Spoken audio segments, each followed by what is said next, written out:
नमस्कार दोस्तों, आइए जानते हैं बिहार की दिन भर की ताजा और बड़ी खबरें। वही आपने अभी तक वीडियो को लाइक और चैनल को सब्सक्राइब नहीं किया तो फटाफट से कर लीजिए। आज की पहली खबर, नीतीश कैबिनेट बैठक में आज 10 बड़ी घोषणा करी गया। शहर का नाम अब गयाजी होगा। शुक्रवार को मुख्यमंत्री नीतीश कुमार के नेतृत्व में हुई कैबिनेट की बैठक में 69 एजेंडों पर मुहर लगी है। सामान्य प्रशासन विभाग की ओर से गया शहर का नाम बदलकर गयाजी करने का प्रस्ताव आया था, जिसे कैबिनेट ने मंजूरी दे दी है। वहीं ऑपरेशन सिंदूर में शहीद जवानों के परिवार को सरकार 50 लाख रुपए की मदद देगी। नीतीश कैबिनेट ने महंगाई भत्ता में 11% की बढ़ोतरी करने का निर्णय लिया है। 5वें वेतनमान के अंदर वाले कर्मचारी पेंशन भोगी इसमें शामिल हैं। 6वें केंद्रीय वेतनमान के अंदर वेतन या पेंशन पा रहे कर्मियों और पेंशन भोगियों के डीए में 6% की वृद्धि की गई है, जबकि 7वें वेतनमान के अनुसार वेतन या पेंशन पा रहे कर्मियों के डीए में 2% की बढ़ोतरी की गई है। वही आज कैबिनेट में इन एजेंडों पर भी लगी मुहर। जीविका दीदी के लिए अलग से कोऑपरेटिव बैंक होगा। इस बैंक से उन्हें लोन दिया जाएगा। बिहार में 6 नए अंबेडकर छात्रावास बनाने के प्रस्ताव को मंजूरी मिली। सरकार ने 45 नए आंगनबाड़ी केंद्र स्थापित करने का फैसला लिया है। 900 ग्राम पंचायत में पंचायत सरकार बनाने को मंजूरी मिली।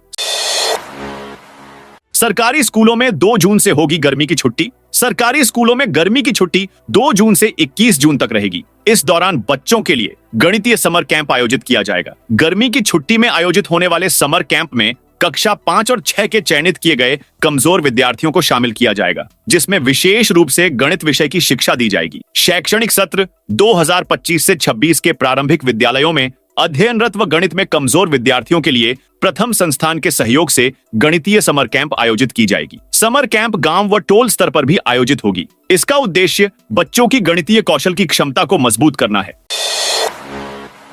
पटना के स्कूलों में होने जा रहा नया काम। राजधानी के स्कूलों में बच्चों को डाक टिकट, पोस्ट कार्ड आदि के प्रति आकर्षण पैदा करने और उसके बारे में जानकारी देने के लिए फिलाटेली क्लब बनाए जाएंगे। इसके लिए डाक विभाग की ओर से आवश्यक प्रक्रिया अपनाई जा रही है। पहले चरण में 150 स्कूलों को चिन्हित किए गए हैं। इन स्कूलों में फिलाटेली क्लब का गठन कर बच्चों को आवश्यक जानकारी दी जाएगी।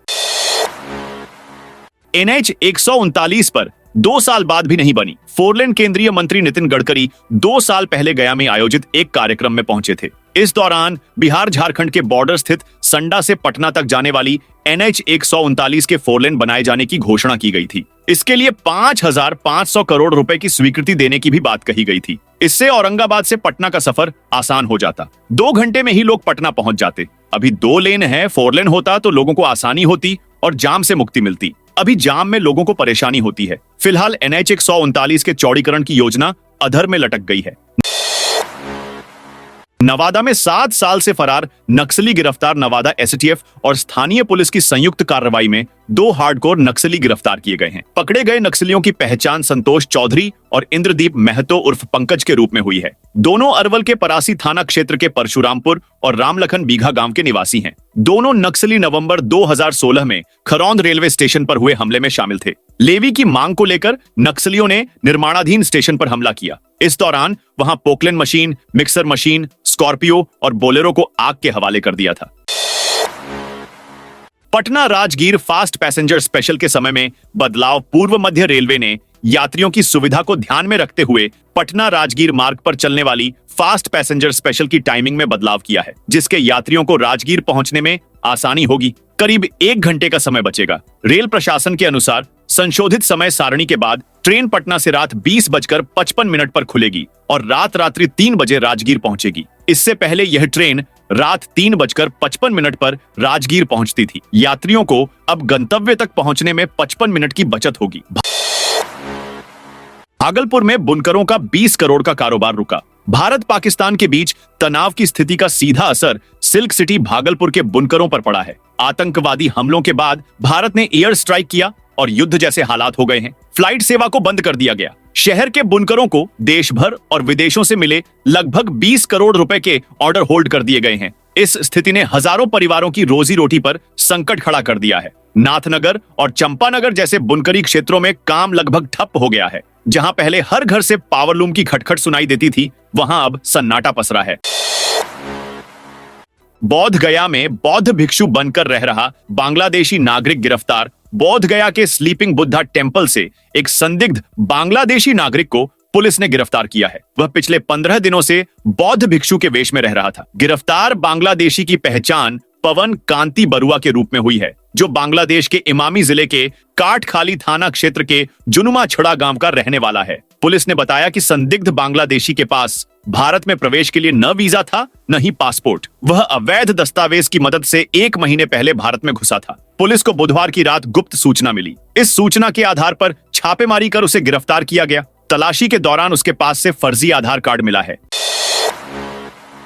बिहार में कर्मचारी और पुलिस वाले अब छुट्टियां ले सकेंगे। बिहार सरकार ने सरकारी कर्मचारियों और पुलिस कर्मियों को सामान्य छुट्टियां देने पर रोक लगाने के आदेश को वापस ले लिया है। अब राज्य के सभी तरह के कर्मचारी एवं पदाधिकारी छुट्टी के लिए आवेदन कर सकेंगे। इस संबंध में गुरुवार को सामान्य प्रशासन विभाग की ओर से नया निर्देश भी जारी कर दिया गया। बता दें कि बीते दिनों ऑपरेशन सिंदूर के दौरान भारत और पाकिस्तान के बीच उपजे तनाव के चलते बिहार में सरकारी कर्मियों एवं पुलिस वालों की सामान्य वजहों से छुट्टियां लेने पर रोक लगा दी गई थी।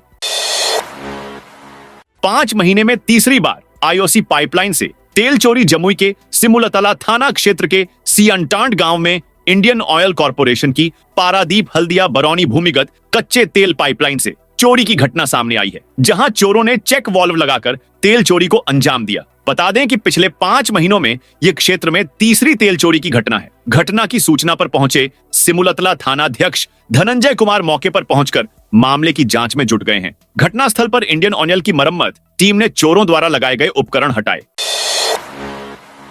11,000 से ज्यादा लेडी टीचर होंगी इधर से उधर। बिहार में TRI 1 और TRI 2 अध्यापक नियुक्ति परीक्षा के आधार पर नियुक्त लगभग 11,500 महिला शिक्षकों का स्थानांतरण 20 मई तक होगा। शिक्षा विभाग के अनुसार स्थानांतरित शिक्षकों को जल्द ही स्कूल आवंटित कर दिए जाएंगे। 21 मई तक प्रधानाध्यापकों का पदस्थापन होगा। यह स्थानांतरण दूरी के आधार पर किया जा रहा है और सूची जल्द ही जारी की जाएगी।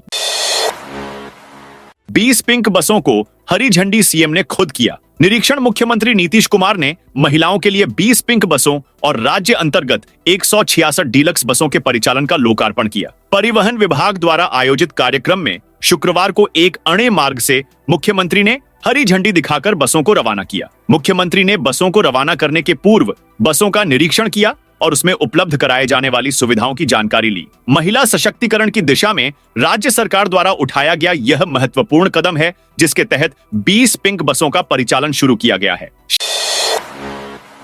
शराबबंदी की खुली पोल अधिकारी ही नशे में धुत मिले। शराबबंदी लागू होने के बावजूद बिहार अवैध शराब की तस्करी थमती नहीं दिख रही। इस बीच गुरुवार की रात किशनगंज में CMR गोदाम के सहायक प्रबंधक यशवर्धन मिश्रा और एक राइस मिल कर्मी शराब के नशे में पकड़े गए। पुलिस ने पश्चिम पाली आवास पर छापेमारी कर दोनों को गिरफ्तार किया। मेडिकल जांच में शराब पीने की पुष्टि हुई है। अररिया में बनेंगे 27 प्रीफैब स्वास्थ्य उपकेंद्र। राज्य के स्वास्थ्य मंत्री मंगल पांडेय ने शुक्रवार को जिले को एक बड़ी स्वास्थ्य सुविधा की सौगात दी। फारबिसगंज प्रखंड के ठीला मोहन में आयोजित कार्यक्रम में उन्होंने 27 प्रीफैब स्वास्थ्य उपकेंद्रों का शिलान्यास किया। यह परियोजना 11.56 करोड़ रुपए की लागत से पूरी की जाएगी। पटना हाई कोर्ट में 19 मई से 15 जून तक ग्रीष्मकालीन अवकाश। पटना हाई कोर्ट में ग्रीष्मकालीन अवकाश 19 मई से प्रारंभ होकर 15 जून तक रहेगा। अवकाश के दौरान भी आवश्यक मामलों की सुनवाई के लिए वेकेशन बेंच गठित की गई है, जो 19 मई 2025 से 12 जून 2025 तक कार्यरत रहेगी। हाई कोर्ट प्रशासन द्वारा जारी अधिसूचना के अनुसार अवकाश अवधि में न्यायालय का कार्यकाल प्रातः 8:30 से 10:30 बजे तक तथा 11:30 बजे से 1 बजे तक रहेगा। फर्जी मुकदमों के खिलाफ किसान संगठनों का हल्ला बोला। बक्सर में पुलिस द्वारा फर्जी FIR दर्ज करने और किसानों को डराने धमकाने के खिलाफ आज प्रभावित किसान मजदूर संघर्ष मोर्चा और बिहार संयुक्त किसान मोर्चा ने संयुक्त प्रेस कॉन्फ्रेंस की। इस दौरान नेताओं ने जिला प्रशासन और पुलिस पर गंभीर आरोप लगाए। भारतीय किसान यूनियन के बिहार प्रभारी दिनेश कुमार ने कहा कि किसान शांतिपूर्ण आंदोलन कर रहे हैं, लेकिन भ्रष्ट प्रशासन उन्हें दबाने की कोशिश कर रहा है। उन्होंने बताया कि किसान अपने संघर्ष के बल पर प्रशासन को अदालत तक लाने में सफल रहे हैं। अदालत ने कुछ पुलिस अधिकारियों के खिलाफ FIR दर्ज करने का आदेश दिया है। बसपा अकेले लड़ेगी। बिहार विधानसभा चुनाव कैमूर में आयोजित बसपा की कार्यकर्ता संगठन समीक्षा बैठक में उत्तर प्रदेश से राज्यसभा सांसद रामजी प्रसाद गौतम ने बड़ा ऐलान किया है। उन्होंने कहा कि बिहार विधानसभा चुनाव में बहुजन समाज पार्टी अकेले दम पर चुनाव लड़ेगी। उन्होंने दावा किया कि बिना बसपा के राज्य में सरकार नहीं बनेगी। बिहार के 24 जिलों की आंगनबाड़ी सेविकाओं को मिलेगा पोषण का प्रशिक्षण। राज्य के 24 जिलों की आंगनबाड़ी सेविका बच्चों को पोषण के साथ पढ़ाने के लिए प्रशिक्षित होंगी। इनके लिए 31 मई तक जिला स्तर पर प्रशिक्षण कार्यक्रम होगा। शुक्रवार को समाज कल्याण विभाग से मिली जानकारी के अनुसार 374 बाल विकास परियोजनाओं की 77,916 सेविकाओं को प्रशिक्षण दिया जाएगा। ये 6 साल से कम उम्र के बच्चों की देखभाल और पढ़ाई पर ध्यान देंगी। समाज कल्याण विभाग की सचिव वंदना प्रेयसी के निर्देश पर निदेशालय समेकित बाल विकास सेवाएं ने पोषण भी पढ़ाई भी कार्यक्रम के तहत आंगनबाड़ी सेविकाओं का राज्यव्यापी प्रशिक्षण कार्यक्रम शुरू किया है। राष्ट्रीय शिक्षा नीति के आलोक में आंगनबाड़ी सेविकाओं का प्रशिक्षण समग्र बाल विकास की दिशा में बड़ा कदम है। भागलपुर में 17 मई से होमगार्ड की होगी भर्ती। भागलपुर में होमगार्ड की बहाली प्रक्रिया 17 मई से शुरू होगी। यह प्रक्रिया 14 जून तक चलेगी। इसमें कुल 29,761 अभ्यर्थियों ने आवेदन किया है। आवेदकों में 23,593 पुरुष, 6,164 महिलाएं और 4 ट्रांसजेंडर अभ्यर्थी हैं। होमगार्ड अभ्यर्थी परीक्षा को लेकर आवेदन मार्च से ऑनलाइन भरना शुरू हुआ था। 14 मई से शारीरिक परीक्षा से पहले दस्तावेज का सत्यापन होगा, जिसमें सभी मूल प्रमाण पत्र, चरित्र प्रमाण पत्र और आवासीय प्रमाण पत्र को देखा जाएगा। परीक्षा में मैट्रिक, इंटर, ग्रेजुएशन के मूल प्रमाण पत्र, अंक प्रमाण पत्र, आधार कार्ड, जाति प्रमाण पत्र, आवासीय प्रमाण पत्र की जांच की जाएगी। खेलो इंडिया में भागलपुर की खुशी को गोल्ड मेडल। भागलपुर की खुशी यादव ने खेलो इंडिया यूथ गेम्स 2025 में 2000 मीटर स्टीपल चेस दौड़ में स्वर्ण पदक जीता है। बता दें कि 2 मई को पटना में गेम था और 13 मई को खिलाड़ी ने मेडल हासिल किया है। शाहजंगी नवटोलिया की रहने वाली खुशी पहले लॉन्ग जंप की खिलाड़ी थीं। एक प्रतियोगिता में पैर फ्रैक्चर होने के बाद उन्होंने दौड़ को चुना। खुशी ने कड़ी मेहनत और अनुशासन से खुद को तैयार किया है। घंटों की प्रैक्टिस और कोच की सख्त निगरानी में उन्होंने अपना लक्ष्य हासिल किया। स्वर्ण पदक जीतकर उन्होंने बिहार का नाम रोशन किया है। सर्वाइकल कैंसर से बचाव के लिए बिहार में बड़ी पहल। बिहार सरकार ने महिलाओं की जानलेवा बीमारी सर्वाइकल कैंसर से बचाव के लिए महत्वपूर्ण कदम उठाया है। राज्य के स्वास्थ्य एवं विधि मंत्री मंगल पांडे ने मंगलवार को कटिहार पहुंचे। यहां फलका में 22 करोड़ 32 लाख की स्वास्थ्य परियोजनाओं का उन्होंने उद्घाटन और शिलान्यास किया। इन योजनाओं में 30 बेड के सामुदायिक स्वास्थ्य केंद्र, 34 हेल्थ एंड वेलनेस सेंटर और हेल्थ सब सेंटर का निर्माण शामिल है। चुनाव आयुक्त विवेक जोशी ने की हाई लेवल मीटिंग। भारत के निर्वाचन आयुक्त डॉ. विवेक जोशी की अध्यक्षता में शुक्रवार को पटना में बिहार चुनाव की तैयारियों की उच्च स्तरीय समीक्षा बैठक चल रही है। यह बैठक निर्वाचन विभाग के तत्वावधान में स्थानीय होटल में हुई। बैठक में मुख्य निर्वाचन पदाधिकारी Bihar Vinod Singh Gunjiyal, state police nodal पदाधिकारी कुंदन कृष्णन, पुलिस महानिरीक्षक, जिलाधिकारी तथा वरिष्ठ पुलिस अधीक्षक पटना, अपर सचिव निर्वाचन विभाग एवं अन्य पदाधिकारीगण उपस्थित हैं। चुनाव आयुक्त डॉ. विवेक जोशी गुरुवार की शाम को बिहार के 4 दिवसीय आधिकारिक दौरे पर पटना पहुंचे। उनका यह दौरा राज्य में होने वाले बिहार विधानसभा चुनाव की तैयारियों की समीक्षा और चुनाव तंत्र से सीधे संवाद के लिए है। नालंदा में 19 मई को रोजगार मेला लगेगा। नालंदा जिले में 19 मई को रोजगार मेले का आयोजन किया जा रहा है। जिला नियोजनालय श्रम संसाधन विभाग की ओर से आयोजित एक दिवसीय मेले में प्रतिष्ठित कंपनियों के लिए 1500 रिक्तियों को भरा जाएगा। रोजगार मेला राजगीर स्थित मेला मैदान में सुबह 10 बजे से शाम 4 बजे तक चलेगा। आयोजन का मुख्य उद्देश्य राज्य के सभी जिलों के उम्मीदवारों को एक ही स्थान पर रोजगार के अवसर प्रदान करना है। राहुल गांधी बोले, हम सरकार में आए तो तोड़ेंगे 50% आरक्षण की दीवार। शिक्षा न्याय संवाद कार्यक्रम में भाग लेने बिहार पहुंचे राहुल गांधी दरभंगा में प्रशासन की रोक के बावजूद अंबेडकर छात्रावास के गेट तक पहुंच गए। वहां उन्होंने करीब 5 मिनट तक बोले, युवाओं को कई गारंटी दी। उसके बाद पटना पहुंचे और एक मॉल में समाज सुधारक ज्योतिबा फूले पर आधारित फिल्म फूले देखी। राहुल ने कहा, हमने संसद में भी कहा था कि मोदी जी को जातिगत जनगणना करानी ही पड़ेगी। अब बिहार की इस क्रांतिकारी धरती से कह रहा हूं, शिक्षा और न्याय के लिए सड़क से संसद तक लड़ाई जारी रहेगी। भारत पाकिस्तान तनाव के बीच आपत्तिजनक वीडियो पोस्ट करने वाला गिरफ्तार। बिहार के भोजपुर जिले में भारत पाकिस्तान तनाव के बीच आपत्तिजनक वीडियो पोस्ट करने के आरोप में एक व्यक्ति को गिरफ्तार किया गया है। आरोपी मो असफाक ने फेसबुक पर देश विरोधी वीडियो प्रसारित किया था। पुलिस ने त्वरित कार्रवाई करते हुए उसे गिरफ्तार कर लिया है। उस पर सामाजिक सद्भाव बिगाड़ने का आरोप है और मामले की जांच जारी है।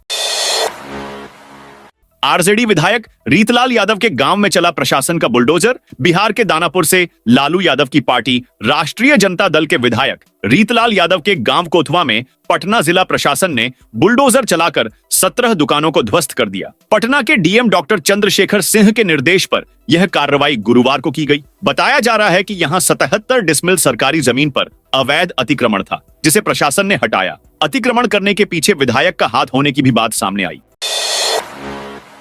पटना जंक्शन क्षेत्र में यातायात व्यवस्था को बेहतर बनाने के लिए मल्टी मॉडल हब और सबवे का उद्घाटन 17 मई को होगा। मुख्यमंत्री नीतीश कुमार का शाम 5 बजे के करीब मल्टी मॉडल हब में उद्घाटन कार्यक्रम प्रस्तावित है। पटना स्मार्ट सिटी की ओर से पटना वासियों के लिए अत्याधुनिक सुविधाओं से युक्त मल्टी मॉडल हब और सबवे का निर्माण कराया गया है। मल्टी मॉडल हब और सबवे के बनने से पटना जंक्शन क्षेत्र में ट्रैफिक जाम की समस्या से मुक्ति मिलेगी। 3 मंजिला मल्टी मॉडल हब में कार पार्किंग की सुविधा होगी। पटना जंक्शन आने वाली सभी सिटी बसों का ठहराव अब मल्टी मॉडल हब में होगा। साथ ही मल्टी मॉडल हब से विभिन्न क्षेत्रों के लिए ऑटो भी यहीं से मिलेंगे। मल्टी मॉडल हब में महिलाओं के लिए पिंक शौचालय की सुविधा दी गई है। खाने पीने के लिए रेस्टोरेंट, बैंक एटीएम और अन्य जरूरी चीजों के लिए दुकान भी होंगे।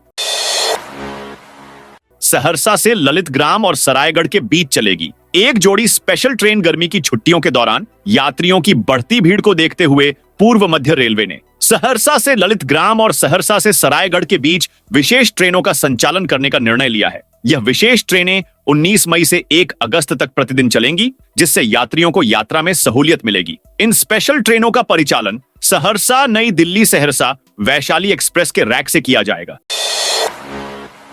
गंगा नदी के तटबंध पर 51 किलोमीटर नया रोड बनाएगी बिहार सरकार गंगा नदी के तटबंध पर नया रोड बनाने जा रही है। कोइलवर से बक्सर के बीच में बनने वाली 51 किलोमीटर लंबी यह सड़क न केवल दोनों शहरों के बीच वैकल्पिक मार्ग उपलब्ध कराएगी, बल्कि पूरे इलाके को जाम से मुक्ति दिलाने में भी मददगार होगी। दोनों शहरों के बीच 51 किलोमीटर लंबे तटबंध पर इस सड़क का निर्माण किया जाएगा। इससे आरा और बक्सर के बीच लगने वाले जाम से भी कुछ हद तक राहत मिलेगी। बिहार से हज का सफर महंगा। हज का सफर एक बार फिर बिहार में सबसे महंगा रहा। गया एयरपोर्ट से हज का सफर देश के अन्य एयरपोर्ट से काफी ज्यादा रहा। महंगा सफर समेत कई कारणों से बिहार के अधिकतर हज यात्रियों ने गया एयरपोर्ट से सफर की शुरुआत नहीं की। गया एयरपोर्ट से बदले अधिकतर ने दूसरे राज्यों को प्राथमिकता दी। गया एयरपोर्ट से करीब 285 ने ही सफर शुरू किया, जबकि अधिकतर ने कोलकाता को प्राथमिकता दी। जानकारी के अनुसार बिहार से इस बार 2383 लोग हज का फर्ज अदा करने अरब रवाना हुए। इसमें पुरुषों की संख्या 1378 एवं महिलाओं की संख्या 1005 है। बृजभूषण बोले, जाति जनगणना के बाद बम फूटेगा। उत्तर प्रदेश के गोंडा के पूर्व सांसद बृजभूषण शरण सिंह ने गुरुवार को बिहार के औरंगाबाद में जाति जनगणना पर तंज कसते हुए बड़ा बयान दिया। उन्होंने कहा कि जातीय जनगणना होने के बाद बम फूटेगा और सवर्ण इस देश से बाहर चला जाएगा या अलग देश बनेगा। उन्होंने कहा कि सवर्ण आसमान में चले जाएंगे। एक सवाल के जवाब में उन्होंने कहा कि आप मुझे सिर्फ राजपूत मत कहिए, इसीलिए हम सब की बात करते हैं, लेकिन जाति विशेष को लेकर अगर कोई नेता कोई टिप्पणी करता है तो उसे आने वाले समय में उसका खामियाजा उसको भुगतना पड़ेगा। मिड डे मील के प्रभार से हटाए गए पायलट प्रोजेक्ट वाले प्रधानाध्यापक। प्रदेश में मध्याह्न भोजन के प्रभार से पायलट प्रोजेक्ट वाले प्रारंभिक विद्यालयों के प्रधानाध्यापकों को हटा दिया गया है। अब ऐसे प्रधानाध्यापकों के हस्ताक्षर मध्याह्न भोजन योजना से संबंधित बैंक में नहीं चलेंगे। बैंक में अब संबंधित विद्यालयों के प्रधानाध्यापकों के बदले मध्याह्न भोजन के प्रभार वाले शिक्षकों का हस्ताक्षर चलेगा। हस्ताक्षर बदलने का कार्य शुक्रवार तक पूरा हो जाएगा। इस संबंध में मध्याह्न भोजन निदेशालय के निदेशक विनायक मिश्रा द्वारा संबंधित बैंक के क्षेत्रीय प्रमुख को निर्देश जारी किया गया है। निर्देश के मुताबिक हस्ताक्षर में परिवर्तन का कार्य हर हाल में पूरा किया जाएगा। इसके लिए बैंक को उन शिक्षकों की सूची उपलब्ध कराई गई है जिन्हें प्रधानाध्यापक के बदले मध्याह्न भोजन का प्रभार दिया गया है। पूर्णिया एक्सप्रेसवे से नहीं जुड़ेगा पटना रिंग रोड अब बिदुपुर दिघवारा के पहले पूर्णिया एक्सप्रेसवे से नहीं जुड़ेगा। इसके लिए बिदुपुर से दिघवारा तक सड़क का नए सिरे डीपीआर बन रहा है। भारतीय राष्ट्रीय राजमार्ग प्राधिकरण ने नए अलाइनमेंट में डीपीआर बनाने का काम शुरू कर दिया है। बिदुपुर दिघवारा को पहले पूर्णिया एक्सप्रेसवे में शामिल करना था। वहीं रामनगर से कच्ची दरगाह तक सड़क निर्माण को लेकर ठेकेदार का चयन कर लिया गया है। इकरारनामा होने के बाद जुलाई में निर्माण शुरू होगा। इधर शेरपुर से कन्हौली के बीच बनने वाली सड़क में 76 हेक्टेयर जमीन के अधिग्रहण पर 384 करोड़ रुपए खर्च होंगे। 192 करोड़ राज्य सरकार को देना है। 603 बिहारियों ने लगाया सरकार को करोड़ों का चूना। खादी और ग्रामोद्योग आयोग से लघु और सूक्ष्म उद्योग लगाने के नाम पर बिहार में 603 लोगों ने गलत पता पर लाखों का कर्ज लिया और लापता हो गए। जब 2 साल बाद भी कर्ज वापसी नहीं शुरू हुई तो विभाग ने खोजबीन शुरू की तो पता चला कि दिया गया पता गलता था। इतना ही नहीं, सैकड़ों उद्यमी ऐसे भी निकले हैं जो कर्ज लेकर घर बैठ गए, ना उद्योग लगाया और ना ही कर्ज के पैसे लौटाए। आयोग अब सबकी खोज खबर ले रहा है। डाक विभाग को इस छानबीन का काम सौंपा गया है। साथियों, ये थी बिहार की दिन भर की ताजा और बड़ी खबरें। आपने अभी तक बिहार समाचार चैनल को सब्सक्राइब नहीं किया तो फटाफट से कर लीजिए ताकि बिहार की खबरें सबसे पहले आपको मिले।